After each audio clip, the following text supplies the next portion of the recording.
Hey everybody, welcome to my Subaru this morning, and I just want to say thank you for taking time to listen or watch. Today I want to do just a short devotion on a topic that I touched on in my message Sunday.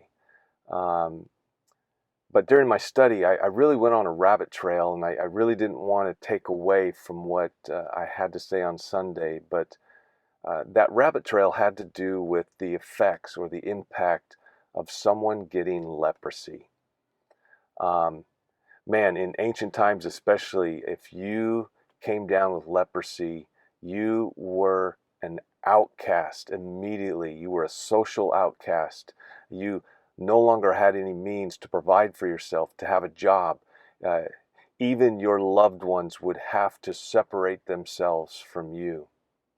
And as I thought about the impact on what that would be like on someone, um, man, it's heart-wrenching to think about carrying that stigma, that sense of shame and guilt, having people mock you, avoid you, uh, and even judge you because certainly God is punishing you because you have come down with this disease. And of course, we know all that to be untrue today, and there are ways to help people with leprosy. Um, but here's what stuck out to me as I started thinking about it. Um, how incredibly lonely it would be to live your life in social isolation with leprosy. But you know what saddens me is that there are so many people today that struggle with loneliness. We don't realize we're lonely because we're on social media or we're watching TV or Netflix or Hulu or whatever it is, and we find all kinds of ways to entertain ourselves and avoid the reality that we're lonely. In fact, social media can be um, like a sugar pill in a way. It's not a sugar pill, but it's a false sense of being connected to people. It gives us the illusion that we're connecting to people, but we're not. Because one of the human needs that we have as people is to connect.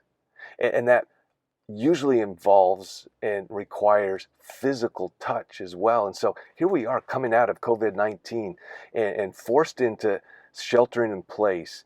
And I can only imagine for how many of us it has impacted us in unimaginable ways. And maybe even for this COVID-19 SIP, if you're honest with yourself, you are struggling with loneliness.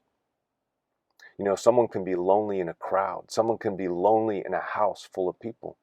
And I've talked to enough people who've been married for a long time, and loneliness in a marriage can be far more difficult than just being alone. Dietrich Bonhoeffer talked about how important it is to be in community. And there are some of us that gravitate to social activity and being around others. And for them, he would say, you must fight and learn to experience solitude. But for others, you're okay being alone. You like to be alone. You're an introvert and solitude is no problem for you, but you need to fight and work toward being and living in community.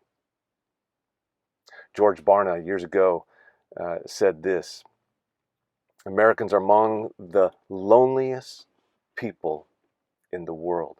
Think about that. We're the most affluent country the world has ever experienced on this planet Earth. We have more resources, more information than anyone in history has ever had. And yet, loneliness is one of the biggest struggles among Americans. Mother Teresa said it well too. She said, the most terrible form of poverty is loneliness and the feeling of being unloved. The greatest disease in the West is not tuberculosis or leprosy, it's being unwanted, unloved, and uncared for. Now, I want you to know, because some of you might want to push back on this a little bit. If you're a guy, um, you have a hard time admitting that you're lonely. It feels weak. It feels like that you're soft, and most guys would never want to admit they're lonely. But let me tell you, loneliness is a human condition that existed. This is really important. It existed before the fall, before Adam and Eve broke God's command and sinned against God. After God made Adam, after saying over and over and over in chapter 1 of Genesis, it is good, it is good, it is good, it is good. The first time he says it is not good. It was not good for man to be alone. And so if you're struggling with loneliness, it's not a sin to struggle with loneliness. It means that you're made in the image of God and that you were made and created for community and for connection with other people.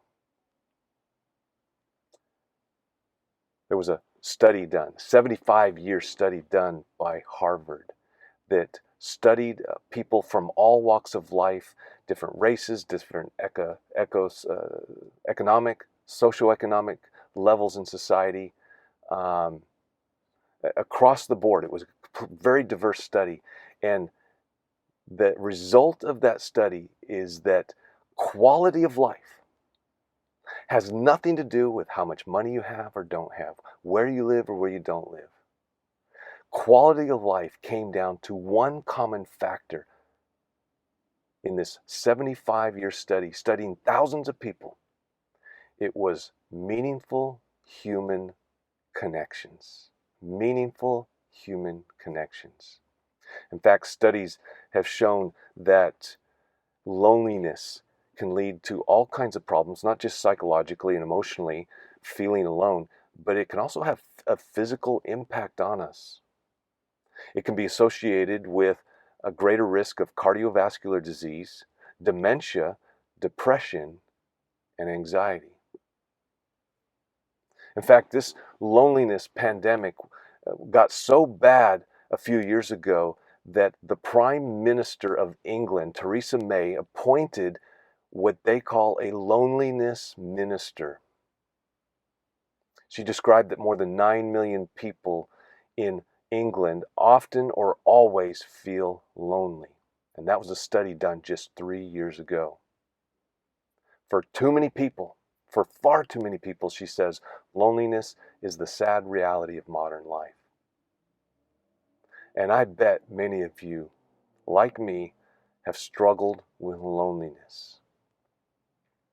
In fact, I shared that that was one of the key factors that led me to Christ in late 1985 until I finally gave my life to Christ on January 1st, 1986. I dropped out of college twice. I was living out of my car, and I was desperately lonely. I wanted someone to care. I wanted someone to love me. I wanted someone to accept me. And so I share all that and I say all that, hopefully not to reinforce or make you feel bad that you are lonely, but you can and you must do something about it. First of all, God is there. Absolutely. God never leaves us. He never abandons us. And we can bring our loneliness to God, and that is essential and important. But even God understands that we need one another.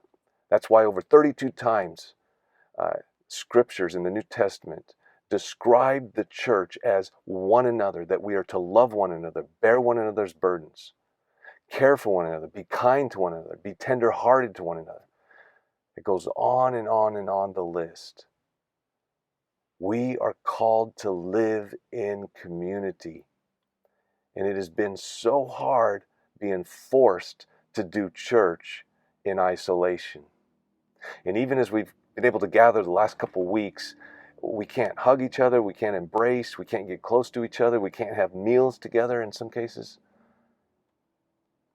And so I don't know what it looked like for you, but I urge you to find a way to connect with someone. And if you're not struggling with loneliness, some of you, this has been no issue for you. You don't have a problem with loneliness, but there's probably someone you know who is. And so I just want to urge you, I want to plead with you to Reach out to some people in your community, in your local church, in your neighborhood, people that you work with that you used to see each other in the office, but now you only see each other on a Zoom meeting. Reach out to people.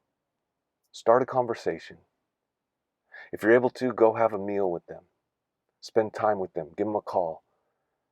But find ways to connect with other people, not just digitally. It's not enough. Not just social media, not just another Netflix series, but find ways to connect with other people. And may the peace of God that passes all understanding guard your hearts and minds in Christ Jesus.